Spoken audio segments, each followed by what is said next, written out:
Le Grand Matin Sud Radio, 7h-10h, Patrick Roger, Cécile de Ménibus. Il est 8h19, le petit déjeuner politique ce matin, c'est Delphine Batho, députée des Deux-Sèvres et porte-parole de Yannick Jadot. Bonjour Delphine Batho. Bonjour. L'affaire McKinsey qui percute la campagne, les questions de l'énergie, les enjeux de l'environnement, la candidature Jadot, les incertitudes aussi à 10 jours du premier tour, autant de questions que nous allons essayer d'aborder. Alors commençons par l'opération déminage de deux ministres hier sur le dossier McKinsey. Le recours à un cabinet de conseil donc pour aider au pilotage des décisions. Explication des ministres. Premièrement, lorsque la situation exceptionnelle, il ne faut pas lésiner sur les moyens. Deuxièmement, ces dépenses ne représentent qu'1%, moins d'1% des dépenses de l'État, moins que bien d'autres pays. Est-ce que ces explications vous satisfont, Delphine Batho ? Nullement.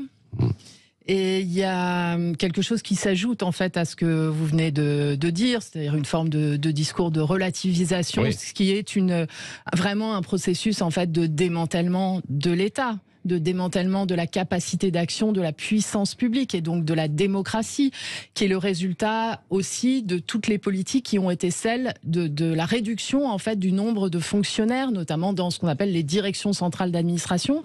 Ce qui m'a frappé, c'est que ce que le gouvernement annonce, c'est pas que ça allait s'arrêter. En fait, cette externalisation à McKinsey et à d'autres, et au cabinet de conseil de l'étude, de l'expertise et de la décision publique, de fait, c'est qu'on allait réduire un tout petit peu à la marge et qu'il y aurait un rapport pour rendre ça transparent. On va diminuer de 15%, oui, c'est ça. Oui. Oui, c'est pas sérieux. Oui. Ce que nous voulons, ce que porte Yannick Jadot au travers de la proposition d'une loi de séparation des intérêts privés et de l'État, de séparation des lobbies et de l'État, c'est revenir à une souveraineté de l'État et de la puissance publique sur ces décisions. En fait, on a de très très nombreux domaines, si vous voulez, où on a au cours, et c'est pas d'ailleurs que le gouvernement actuel, même si lui il l'a porté à un paroxysme, Emmanuel Macron, on a démantelé en fait la capacité d'analyse, d'expertise, d'élaboration des politiques publiques de l'administration. Notre administration, quoi. Et on en paye les conséquences. Oui, c'est ça. Donc, mais est-ce que c'est pas quelque part aussi des carences peut-être de notre administration qu'on n'a pas suffisamment modernisé ces dernières années, et c'est pour ça qu'on se tourne vers ces cabinets de conseil ? Il y a deux effectivement dimensions. Il y a le discours du moins d'État, moins de fonctionnaires, qui a quand même régné pendant 30 ans, avec une espèce de fascination pour le secteur privé. Alors que dans le même temps, les effectifs montaient. Encourageant des très hauts fonctionnaires à aller pantoufler dans des très grandes entreprises, et puis ensuite à faire des allers-retours. C'est ce qu'on veut arrêter avec la loi de séparation des lobbies et de l'État. Donc ça, c'est la première chose. Un discours, j'allais dire, culturel, qui a dévalorisé le sens du service public, qui a dévalorisé l'éthique de l'État. Donc ça, c'est une première dimension. La deuxième, vous avez raison, c'est que sur les enjeux du 21e siècle, les enjeux du réchauffement climatique, les enjeux écologiques, les enjeux du numérique, par exemple, il n'y a pas eu de montée en compétences de l'État, mais au contraire un processus de démantèlement. Vous savez, moi j'ai été renvoyée du gouvernement pour avoir dénoncé le mauvais budget du ministère de l'écologie lors du quinquennat de François Hollande. De quoi il s'agissait en fait ? Il s'agissait de la diminution des effectifs, non seulement du ministère de l'écologie, mais aussi de toutes ces agences qui sont des agences d'expertise. Vous voyez, l'ADEME, Météo France, plein en fait d'établissements publics qui sont là justement pour avoir cette capacité d'expertise et d'analyse. Si je vous dis que à la direction du logement aujourd'hui de l'État, il n'y a que 2 personnes pour travailler sur la question des normes d'économie d'énergie dans le bâtiment, vous allez trouver ça invraisemblable. Oui. Eh bien, c'est pourtant la situation, alors que c'est une urgence 2 personnes nationale. En responsabilité. Après, j'imagine 2 quand même qu'il y a... personnes sur le plan technique qui doit faire une analyse qu'on appelle le DPE. C'est, si vous voulez, on est dans une situation où effectivement ces politiques ont abouti. Mais parce qu'on disait aussi que l'administration n'était pas efficace et donc qu'on avait recours aussi à du privé. Vrai ou pas ça ? Non, ce n'est pas vrai. Ce n'est pas vrai et c'est désobligeant pour les femmes et les hommes qui ont décidé de consacrer leur vie au service de la puissance publique, quels que soient les gouvernements, et qui sont des femmes et des hommes qui sont engagés dans leur métier et effectivement dont l'engagement n'est pas valorisé, n'est pas reconnu. Et donc nous voulons le rétablir, et nous voulons rétablir l'éthique de l'État et mettre fin à cette externalisation. Voilà, c'est ça. Et quand Yannick Jadot et vous-même, donc vous dénoncez justement les lobbies et que vous voulez une séparation des lobbies et de l'État, jusqu'où va l'influence de ces lobbies et de quels lobbies parlez-vous ? Nous parlons de tous les lobbies. Le lobby des pesticides, le lobby des énergies fossiles, le lobby de la chasse, le lobby des perturbateurs endocriniens, c'est pas tout à fait la même le chose, lobby quand même, du plastique. Non. C'est-à-dire dans Non, quel entre sens les chasseurs et par exemple les pesticides, quoi. Écoutez, là, cette semaine, on a quand même le président de la Fédération nationale des chasseurs qui annonce les annonces du candidat Emmanuel Macron. Vous avouerez que c'est quand même extravagant. C'est extravagant, en fait. Et de la même façon que, par exemple, le PDG de Total s'est permis de faire ingérence dans la campagne présidentielle française. Nous sommes dans une situation, si on parle de Total Pourquoi et de sa présence... Pourquoi il fait ingérence? Parce qu'il se permet des commentaires sur la campagne de Yannick Jadot, sur l'élection présidentielle, alors qu'il est PDG d'une entreprise et que ce n'est pas son rôle. Pourquoi? Parce que nous demandons le départ de Total de Russie. Mais prenons, pour répondre à votre question sur les lobbies, prenons l'exemple de Total. L'ancien conseiller spécial du ministre des Affaires étrangères, Jean-Yves Le Drian, est le directeur des affaires publiques de Total. L'ancien conseiller industrie et économie du président François Hollande travaille pour le groupe Total. Et donc, en fait, vous voyez bien que cette question des allers-retours des hauts fonctionnaires vers des grandes entreprises privées, et puis parfois ils reviennent dans l'autre sens, crée une porosité, parce qu'en fait, qu'est-ce qu'achètent les entreprises? Elles achètent un carnet d'adresses, elles achètent la connaissance d'un certain nombre de l'influence. Elles achètent la connaissance d'un certain nombre de secrets d'État. Vous voyez bien que le conseiller spécial du ministre des Affaires étrangères, il en connaît un rayon en fait sur la France. Donc c'est ce que nous voulons interdire. Si Yannick Jadot est au pouvoir d'une manière ou d'une autre, il ira vers ça, c'est-à-dire tout départ dans le privé sera définitif. Sera définitif, quoi. Oui. Et on ne pourra plus être et fonctionnaire et au service d'un lobby. Ça, ce sera fini. Oui. Bon, mais c'est-à-dire, on pourra quand même utiliser, si on a été dans la haute administration pendant des années, on peut utiliser son carnet d'adresses pour la suite, quoi. On ne pourra pas revenir et nous interdirons, vous avez raison de poser cette question, nous considérerons qu'est une prise illégale d'intérêt le fait de mettre au service d'une entreprise privée des connaissances qu'on a acquises parce qu'on avait telle ou telle responsabilité. Par exemple, Monsieur Fillon, qui a été Premier ministre de la France, qui connaît donc tous les secrets d'État de la France, qui va travailler pour l'oligarchie russe et les énergies fossiles russes, ce ne sera pas possible, ce ne sera pas légal, sans qu'on considère que c'est un délit. Il y a un grand ménage à faire, quoi. C'est ce que vous dites, Il y a un grand ménage à faire et c'est la condition de l'action pour le climat. Vous savez, c'est la condition de l'action pour l'écologie. C'est la condition de l'action dans bien des domaines, en fait, qu'on puisse prendre les décisions en tenant compte de l'avis des acteurs économiques. C'est important de le comprendre. Mais en ayant une décision qui est fondée sur l'intérêt général et non pas sur des intérêts particuliers. Qu'est-ce que vous pensez des actions coup de poing menées parfois des militants écologistes? Là, il y a eu cette nuit des militants de Greenpeace qui se sont introduits sur le chantier du réacteur nucléaire de Flamanville. Il y a eu cette arrestation. Est-ce que vous condamnez ce type d'action ou pas?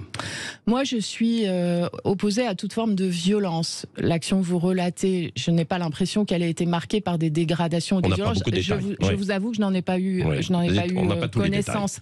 Mais par exemple, si vous prenez l'exemple du train, il y a quelques jours qui a été saccagé en Bretagne, c'est totalement contre-productif en fait. Et ça étouffe le message. L'écologie, c'est la non-violence. L'écologie, elle vise à entraîner dans son combat tout le monde. Et en fait, on voit bien que ce type d'action est contre... Là, je parle du saccage du train. Elle est contre-productive parce qu'en fait, détruire une cargaison de blé dans un contexte, si vous voulez, où il y a des inquiétudes pour l'insécurité alimentaire mondiale, personne ne peut le comprendre. Donc nous, sauf Sandrine Rousseau qui, à ce micro, a approuvé ce type d'action. Nous, ce que nous portons avec Yannick Jadot, c'est une écologie républicaine, c'est une écologie des solutions, c'est une écologie de gouvernement.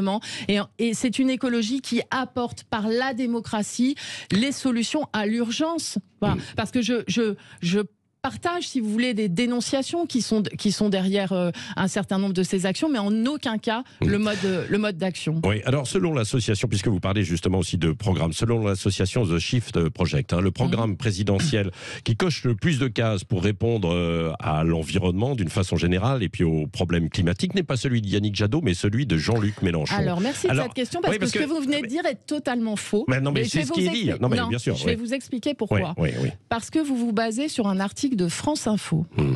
Et cet article de France Info qui a été repris par d'autres, hein, oui. auquel nous avons adressé un droit de réponse est faux et déforme complètement l'analyse de ce qu'on appelle les shifters qui est liée au Shift Project. Et que l'analyse des shifters liés au Shift Project de Jean-Marc Jancovici, elle met les deux programmes environ à égalité. Et en réalité, si on regarde, Yannick Jadot est au-dessus. Pourquoi il est au-dessus, Yannick Jadot ? Parce que, en fait, sur les différents critères d'analyse, Yannick Jadot met toute la politique économique au service de l'action climatique, toutes les règles d'urbanisme au service de la protection de la biodiversité. Oui, c'est l'ensemble des critères, quoi. Sur l'ensemble des critères, Yannick Jadot est le candidat. Et d'ailleurs, c'est le seul bulletin de vote de l'écologie. Et c'est vrai qu'effectivement, ça concerne beaucoup plus les infrastructures. Je vais vous prendre un exemple, parce que je vois, et c'est normal que beaucoup d'ONG fassent des analyses comparatives des programmes. Bon, je relisais celui d'Emmanuel Macron en 2017. Sur le papier, qu'est-ce qui est écrit ? La sortie des énergies fossiles, il ne l'a pas fait. 500 000 logements rénovés par an pour les économies d'énergie, il en a fait 10 fois moins. Ça veut dire qu'il y a aujourd'hui 2 millions de Françaises et de Français qui devraient ne plus vivre dans des logements passoires et qui y vivent toujours. Il promettait d'interdire les néonicotinoïdes. Il est revenu sur la loi qui les interdisait, il les a réautorisés. Et je peux continuer une longue liste comme ça. Oui, il va défendre son projet aujourd'hui, Emmanuel Macron, justement. justement. Parlons de son projet pour l'élection. De son projet et de son bilan en même temps. Vous savez quel jour on est ? Le 31 mars. Nous sommes le 31 mars. Et en fait, c'est aujourd'hui qu'expire le délai qu'avait le gouvernement pour, dans la procédure qu'on appelle grande sainte, c'est-à-dire la procédure devant le Conseil d'État, où le Conseil d'État a donné une injonction au gouvernement de tenir les objectifs climatiques de la France. L'État avait jusqu'à aujourd'hui pour répondre et il n'a pas répondu. Donc, quand on regarde le programme pour 2022 d'Emmanuel Macron, il promet par exemple des choses qui sont exactement l'inverse de ce qu'il a fait en fait. Donc, je disais ça pourquoi ? Parce que l'analyse comparative des programmes est sympathique, mais ce qui compte en fait, c'est la réalité de l'action. Et si on veut qu'il y ait un gouvernement qui agisse pour le climat, qui agisse pour la biodiversité, qui agisse pour les animaux, qui agisse pour le pouvoir de vivre et réduire les dépenses contraintes des Françaises et des Français, il y a un seul bulletin de vote pour ça, qui est le bulletin de vote écologiste. Pourquoi ? Parce que les autres ne sont tout simplement pas crédibles. Oui, c'est ça, pas crédible. Vous dites Jadot est pragmatique, Mélenchon, c'est du vent. En quelque sorte, alors. Jean-Luc Mélenchon, il a mis du vert dans son programme, comme d'autres, mais quand on est sur des questions très concrètes, par exemple comme celle de demander le départ de Total de Russie, il est contre. Quand on est sur des questions très concrètes, comme par exemple s'opposer, vous savez, au projet Nord Stream de livraison du gaz russe en Allemagne, eh bien, il est contre. Quand il faut prendre des positions cohérentes avec la vision internationaliste, qui est celle des écologistes, de soutien à la résistance ukrainienne contre une dictature, il est contre. C'est son droit, je veux dire, c'est un débat politique honorable, mais il y a une divergence qui est une divergence sérieuse et qui renvoie à des questions de valeurs et de principes. Bon, et il est devant vous dans les intentions de vote pour l'instant, quand même, Jean-Luc Mélenchon. Bon, on verra ce que ça donne. S'il est au second tour face à Emmanuel Macron, vous préférez qui ? Emmanuel Macron ou Jean-Luc Mélenchon ? Moi, je suis dans une campagne électorale et j'ai suffisamment d'expérience politique pour savoir qu'il y a un écart important entre ce que sera le résultat des urnes le 10 avril et ce qui est aujourd'hui dans les sondages. J'ai suffisamment d'expérience politique pour savoir aussi que tous les sondages aux 3 élections récentes, européennes, municipales, régionales, sous-évaluaient le vote écologiste par rapport à ce qui s'est produit dans les urnes. J'ai suffisamment d'expérience pour savoir qu'il y a une telle volatilité, une telle incertitude, un tel nombre encore à 10 jours du premier tour d'indécis par rapport à l'élection présidentielle ou de personnes qui ne savent pas encore avec certitude ce qu'elles vont voter, pour me concentrer sur le premier tour. Et la question du second tour, puisque c'est votre question, se posera au soir du premier tour, sur la base des résultats du premier tour. Je ne fais pas de la politique fiction. Oui, pour revenir quand même d'un mot sur Emmanuel Macron, vous avez évoqué tout à l'heure, mais vous n'avez pas qualifié justement son bilan en termes d'environnement. Si vous aviez 2 mots. C'est une politique anti-écologique. C'est une politique anti-écologique. C'est une politique anti-écologique qui a été menée sur les pesticides, sur la biodiversité, par exemple le fait d'autoriser l'artificialisation des sols, vous savez, des grands entrepôts Amazon, 15 entrepôts Amazon en France, au détriment du commerce de proximité, dans un combat qui est soutenu aujourd'hui avec détermination par les commerçants de France, aux côtés des écologistes, en fait, contre cette forme d'amazonisation de la France qui tue l'économie locale, qui est l'inverse de la relocalisation de l'économie, qui porte préjudice aux PME, aux commerçants, aux artisans français. Laissez faire ça, si vous voulez, c'est anti-écologique. Merci Delphine Batho, députée des Deux-Sèvres et porte-parole de Yannick Jadot, qui était l'invité de Sud Radio ce matin.